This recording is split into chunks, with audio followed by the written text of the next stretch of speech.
Hi, welcome to the Real Estate Expert Summit session with Mark Lechner of Louisville, Kentucky. I'm going to let him introduce himself a little bit, but I want to say this. First of all, he started with one house. He started his business with one house. We want to listen up to this because they are now they are the largest tax credit housing company in the United States.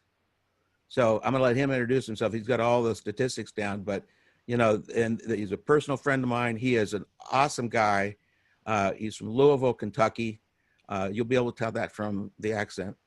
And he's going to have a good time with us. So, Mark, please come on the screen and say a few words and talk about yourself a little. Well, I always say we don't have any accent here in Kentucky. It's the rest of you don't know how to speak properly. So we'll go with that. But yes, Mark Lechner, I'm a co-owner of a company called LDG Development. Currently, we are the largest affordable housing developer in the country, and we're in one of the largest developers, period, in the country, in multifamily. And we do a variety also. We do industrial self-storage. We've done hotels, the whole gamut there. But Chuck was right. We literally started buying one house, and the way that came about in 1985, I was 25 years old and a salesman for a construction equipment company. He was doing pretty well and had a little money saved up.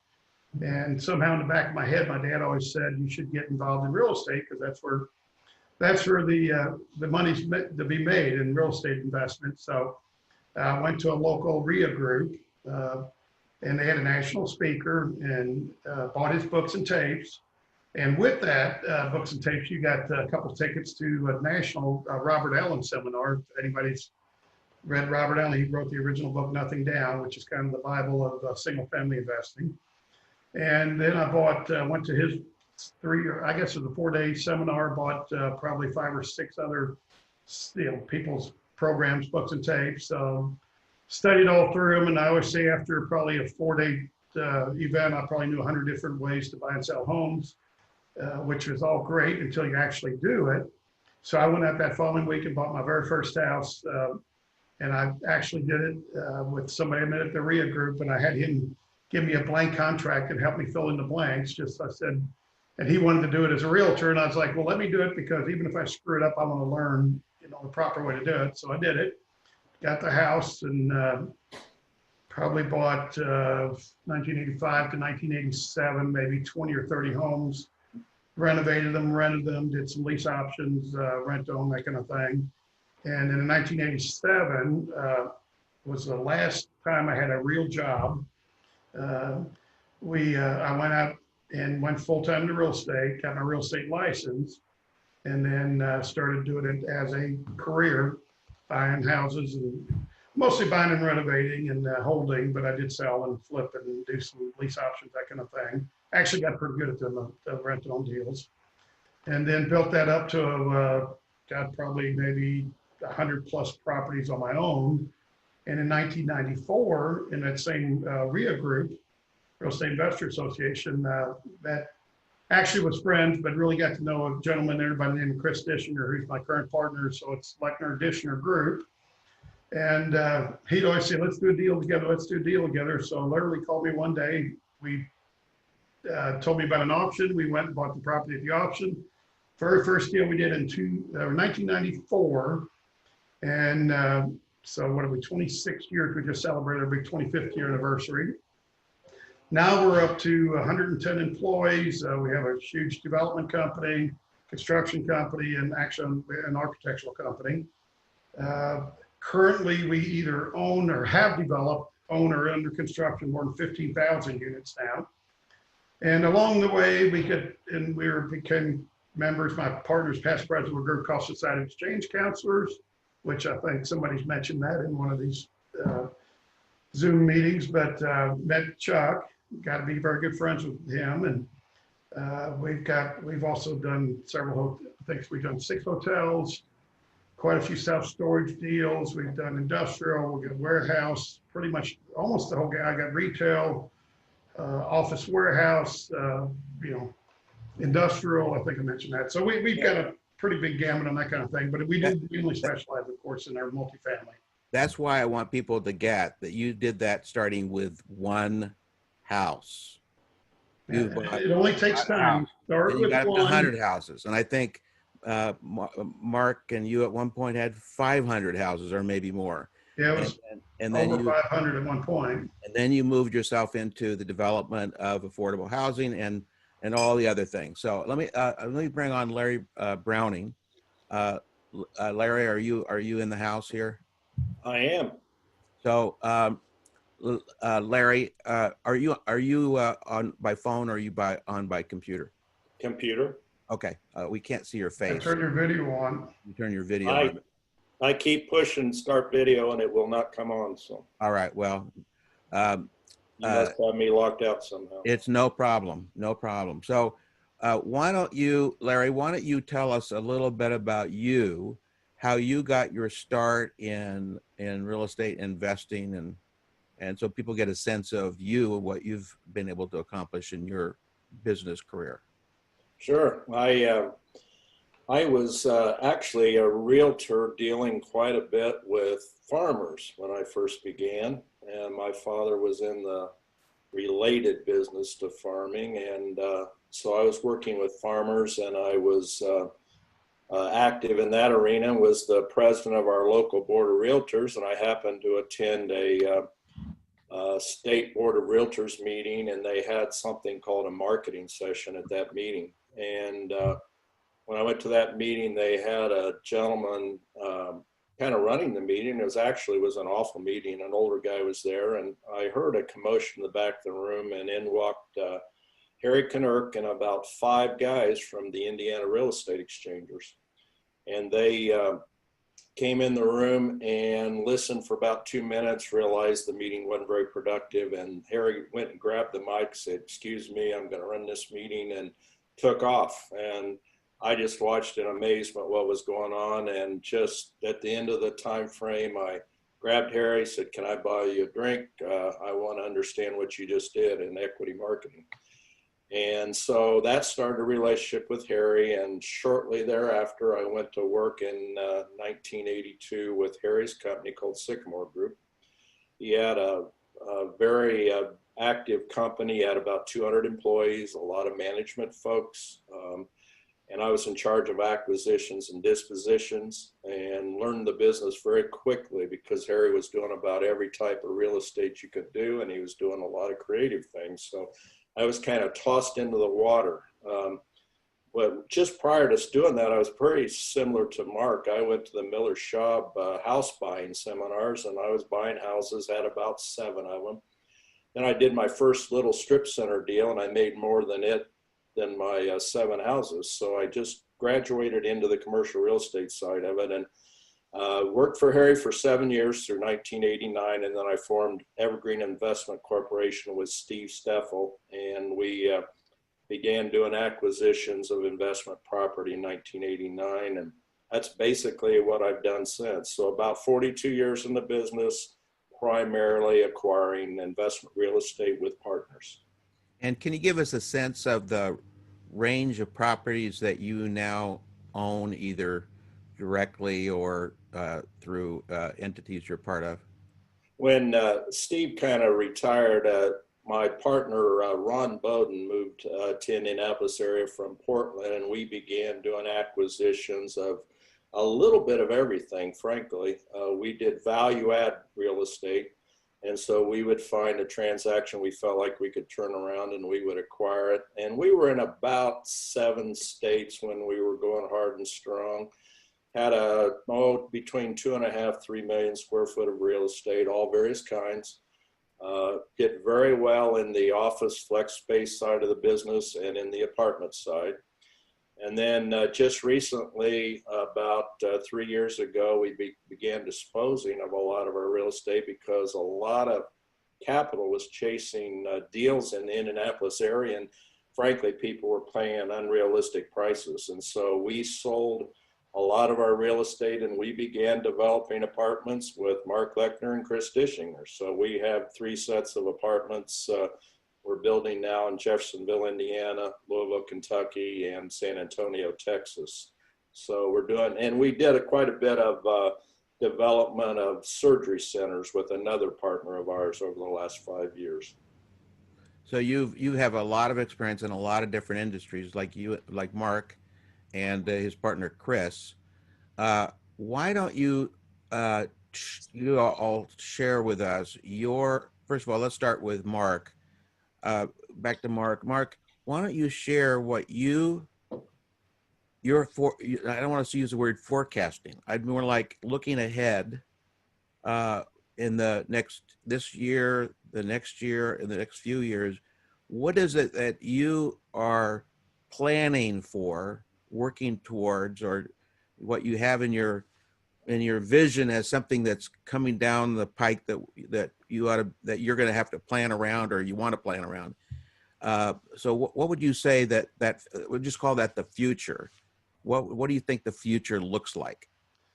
Well, actually, the year of 2020, which is going to kind of go in the history books, is a big change year because of COVID, and kind of shook out a lot of the, like Larry was saying, there's a lot of money's been chasing deals, and it's kind of shaken out. I think which parts of real estate kind of withstand a stress test, I guess that's what I should call, because I just had lunch with a couple bankers, and we were talking about it. So multifamily has far been the most successful of all, I think, different parts of real estate to survive. Everybody needs to live somewhere. We were collecting, even through since March, we've been collecting 97 up to 98% of our rents. We specialize in affordable properties, but we also have quite a few market rate deals. Larry had mentioned 3 cities we've developed deals in. And so far they've been I'm going to knock on wood here. They've been very, very successful getting through the tough times.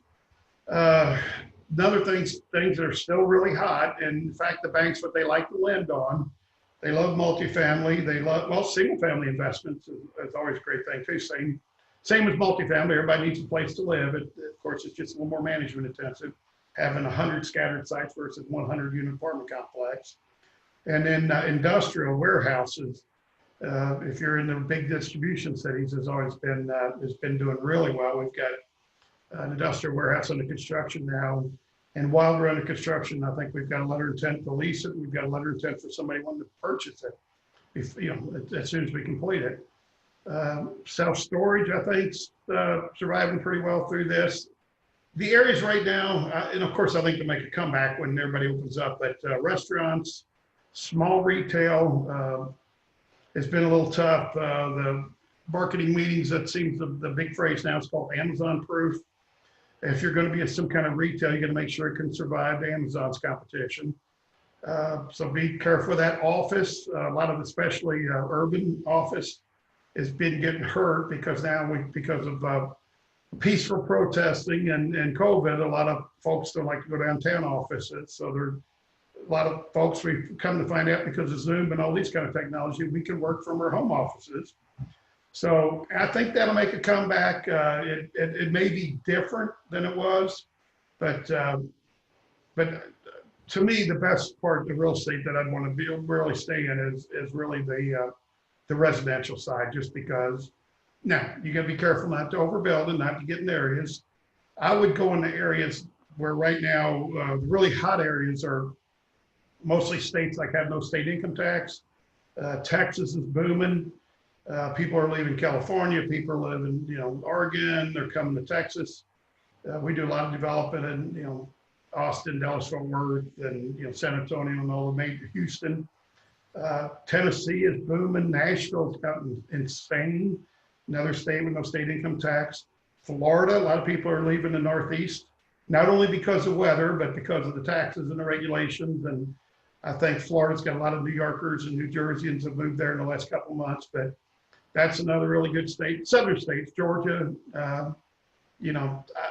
I would really just look at, if you're looking nationally for states, start with where the population is moving. That's a real easy thing to Google and find out where the populations are growing. If I was just starting over, I would start in my own backyard and, like Larry talked about, kind of get your feet wet and work your way through something to where you can go kick the bricks and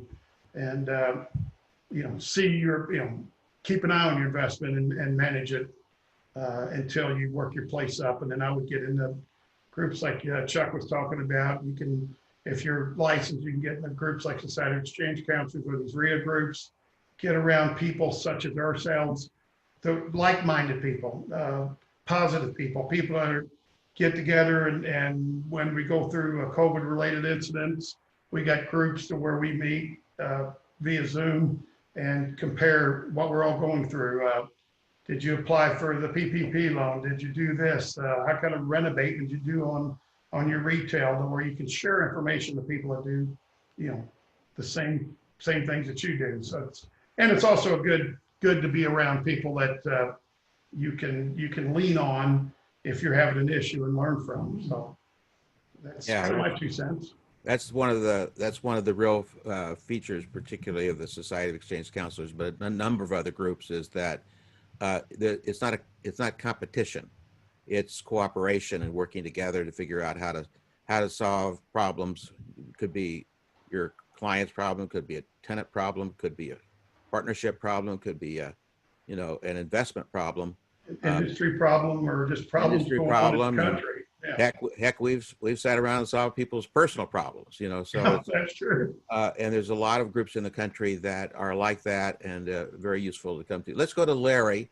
Larry, why don't you share with us what you see is your vision of where we're going in terms of investments, much like what Mark just did, but from your unique perspective. My perspective is just slightly different from Mark, only in that I'm older than Mark. So I just hit 67 this year. So you kind of judge what you're doing kind of with how risk averse you are. I was very much a value add, not afraid of risk before, but as I moved into my late 60s, you begin to look for opportunities that you feel like are more secure right in the mainstream. So we're very similar thinking to Mark. We love building apartments. We think housing is going to continue to remain strong, and we also like office flex space. That was a little more geared to our market and what we'd been successful with. Our management company was very good at managing that. Plus, in the Indianapolis area, our folks like to drive up to their office space. So you like to have access to potentially a little storage or warehouse. So we've done extremely well in office warehouse and done well in apartments. We're similar to Mark's thinking. We like to be in good government states. We like to be where taxes are reasonable. And we're seeing the same thing Mark's seeing, where folks are kind of fleeing a couple of the coasts and heading a little more inland, where there's some conservative government and common sense government. And so we tend to stay in those areas. If we go out of our market area, 99% of the time we go with another SEC where they're in that marketplace, and we will join them in a transaction or deal that they're doing. So we're very similar thinking to Mark, other than we just a little more risk averse than a young guy like him. Anyway, I just turned 60 also there, Larry, so I'm kind of far ahead of you. Wow, that's so funny, guys. Well, one of the things that both of you have talked about is marketing groups, but in one way you could also call them creative real estate groups, because we think a little differently than many people investing in real estate or brokering real estate. So why, if you would, just share with us some of the creative ways that you've been able to put together transactions, so people get a sense of something other than let's go get a whole bunch of money together, we'll go build apartments. Sometimes you can't go from A to B until you go through a couple other locations first.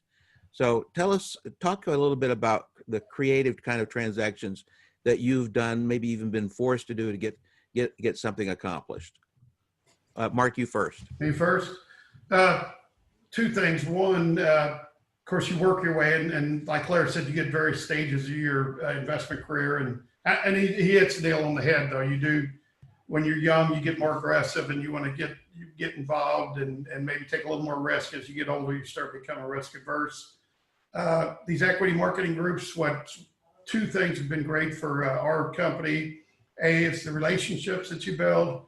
You get to know people for years. So when we do a market rate multifamily and we need to raise some friends and family money and equity and become partners, like Larry said, him and his partner, Ron, are partners in several of our deals now. We can make a pitch and tell them what we're doing, and here's what we're looking to raise, and here's what you would get ownership percentage return, that kind of thing. And that really that's a relationship thing. So that comes from years. Larry and I have probably known each other at least 15 years. It may be longer than that. To where we've been in local groups. I'm in Louisville, he's in Indianapolis, and we go to each other's marketing meetings. And also, creative-wise, I've been quote unquote stuck with buildings that I thought were going to be great and go vacant. And there's nothing worse than having a vacant building where you're making a big payment on. So creative-wise, through the equity group, I think I've pitched them, and you can exchange your equity into something you're more comfortable with. And a person like Larry, that's a value add. It's like, okay, I got this building that might be worth $1 million if it's totally leased up. As is, we think maybe it's worth $750,000. We'll exchange your equity in that into something we're more comfortable with. If it's going to be like an office warehouse, if it's going to be land, we like to get in land that we can develop and build apartments on. Or we've done condominium developments, we've done single family new construction, but really, and then the brainstorming, you can say, here's the issue I got. What's anybody's idea? And my business partner came up with a great idea. If you got a vacant it was a vacant office building, and to offer a potential tenant equity in the ownership equity if they come and rent your building. So you could rent your building at the same price per square foot as the building across the street. But if you stay in mine after 10 years, we'll give you 25% ownership in the building, or something creative like that. That came out of one of our marketing meetings. So brainstorming with guys like Chuck and Larry that have been doing it for, I won't go into Larry's age again, but we've been doing it for 30 or 40 years. You learn a lot, and there's no such thing as reinvent the wheel, but get around somebody that may have done something you'd never thought about doing, or you might have done a variation on it. When somebody brings off, sudden the light bulb goes off, and you go, well, I would do that. And all of a sudden you put together debt equity into something that's productive. All right, great. And I'm going to ask Larry in a second, but I just want to say, Mark, I've been in the real estate business for 50 years, and I'm only 27. So. Oh, you're only 27. Wait, let me get my calculator out and figure that out. Don't I look at right? Okay, Larry, why don't you share a little bit about the same subject, would you? We here I'm talking about I'm older and less risk averse, and yet last year I did at year end a 6-way exchange, and it was to solve a problem we had. We had a vacant lab building on the northwest side of Indianapolis, and it took me about 11 months to put it all together, all the legs, but we presented it by email to the SEC group, and we had one of our members respond, Jason Dillard out of South Carolina. And it was a long, arduous process, but we did a 6-way deal in which we have 3 of the legs still working this year, where we ended up receiving a property that we've sold on contract. We have a note we're carrying back, and we have a property of Jason's that's supposed to sell yet this year. So we found that naturally I wouldn't have been able to ever to do that if I hadn't been attending SEC and IREX meetings and CRE meetings for many, many years, because I received 90% of those ideas through those groups. And we were able to employ 2 or 3 different formulas to make it go together. And so we've done quite a few of those types of deals over the years, but this was my first 6-way deal, and it's proven to work out really well. It basically, the bottom line, it saved us about $800,000. And we had a partner who husband passed away, was a widow, and we basically were able to kind of save her estate. So it worked out well trying to serve her and take good care of her. So creative ideas come through our marketing sessions. And as you mentioned earlier, Chuck, people are cooperative. They're not trying to fight each other. They're trying to help each other. Yeah, and that's actually one of the more valuable pieces. I remember when, we had Hotel Katrina in Dallas, where it was where we had over 2,000 people from the New Orleans hurricane in our hotel. And the second day they couldn't pay anything. We had people from around the country who, many members of different marketing groups, in order to help out and support people so they can get back on their feet. So it's a great way to develop lifelong friendships, because you're working together on things rather than competing against one another. So I just want to share that.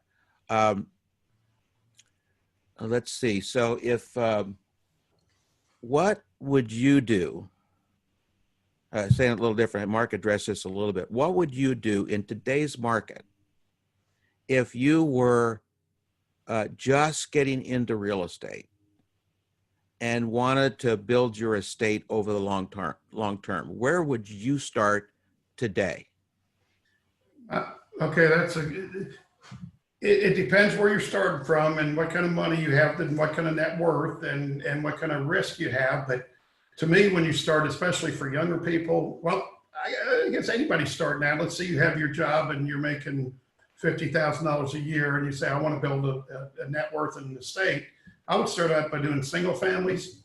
Now it's gotten really competitive because there's a lot of folks are out there doing it, but you can go to your different real estate seminars and buy your books and get a background. But I would start with buying just a single family investment property, and then you can roll with that single family. There's a gentleman that came before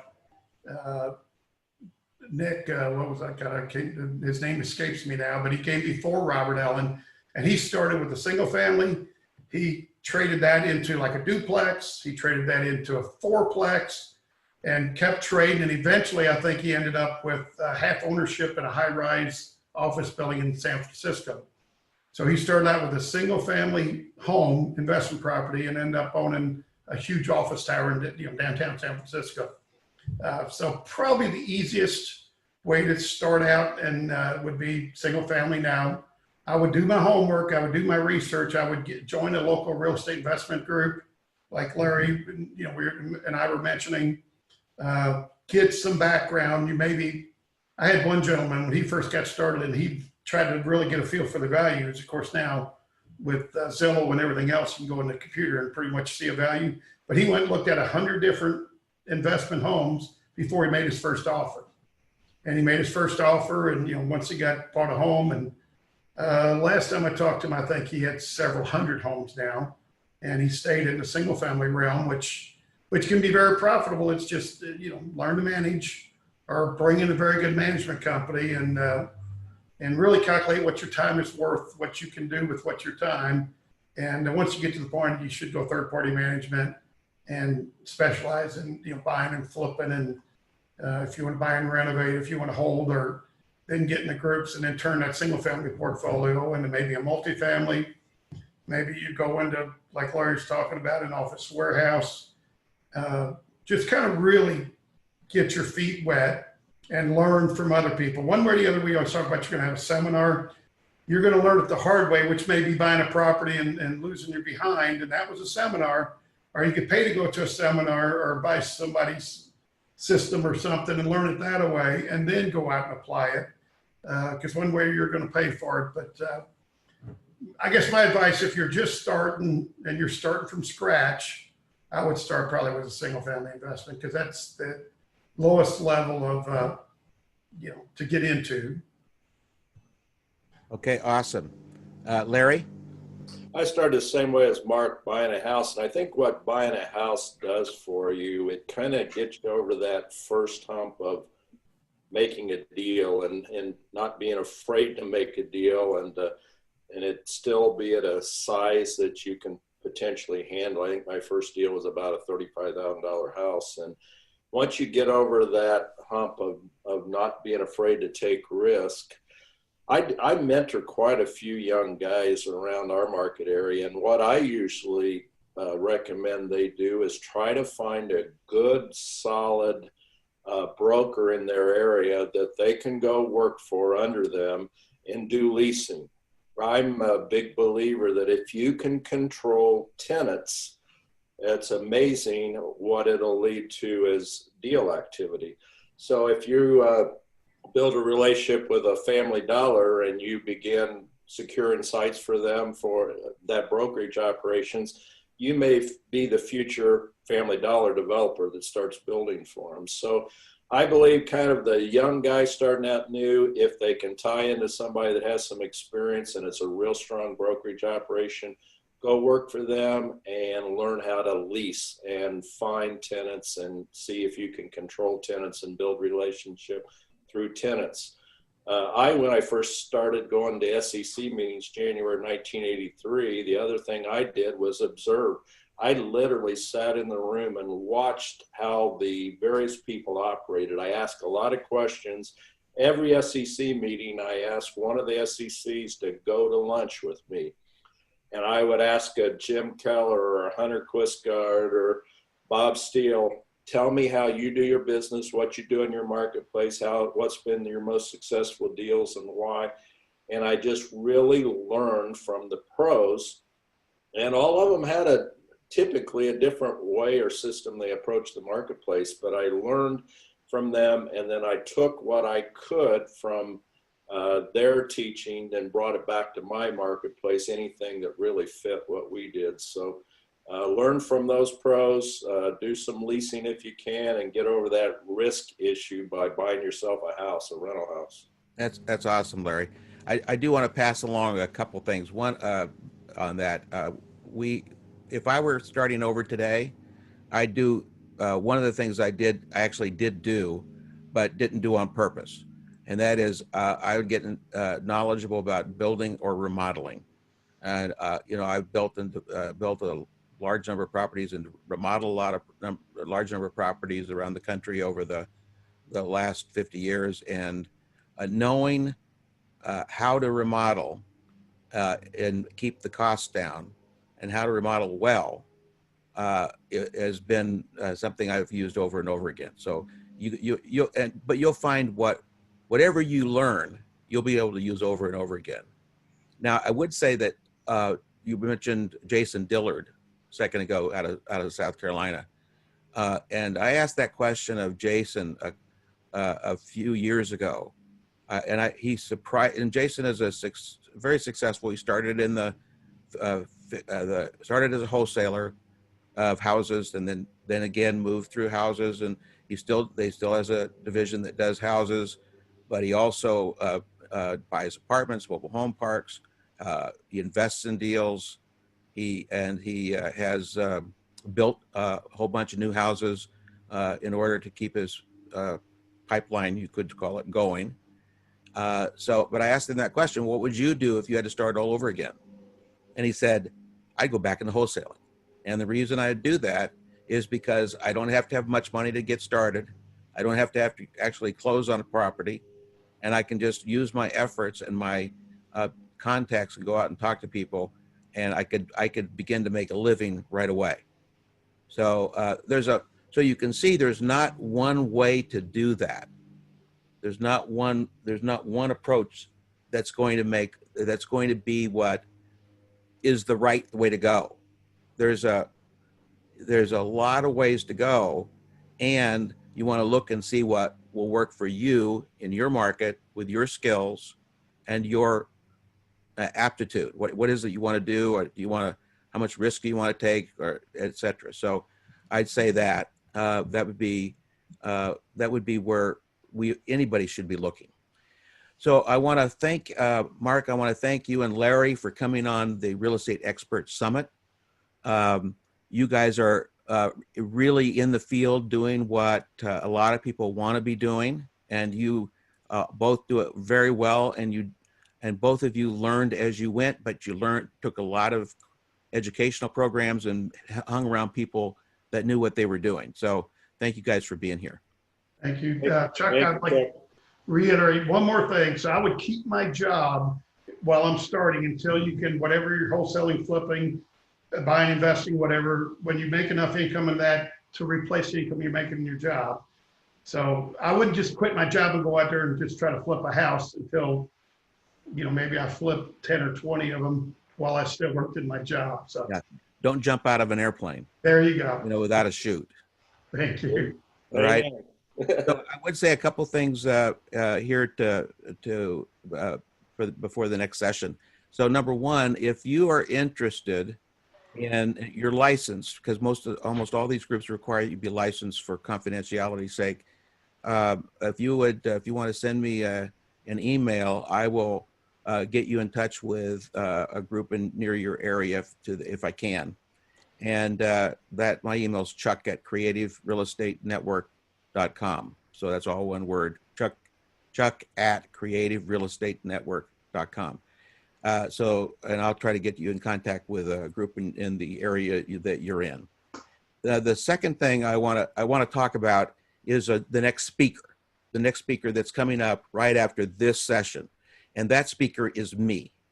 I have on the summit, I have the opportunity to be one of the 27 speakers that we're going to be having speak. So I have a session that's near and dear to my heart, which is raising money to do your deals. One of the things people have a trouble with is figuring out how do they buy into other deals, or how do they buy their first deal sometimes without money. And the answer is you can raise your money from people who want to invest but don't want to do the work. And that's you could say that's why people like Mark and Larry have partners, because they want to invest the money, but they don't want to be doing the work. And Larry and Mark are either willing to do the work themselves or have people that will do the work. So this next session is about how to raise money to do your deals. And it's not the legal part, it's not the syndication part. This is about how do you raise money, the nitty gritty of that. So stay tuned for the top of the hour for that session. And thank you for being here with Mark and Larry. Thank you. Have a great day. Thank you, Chuck.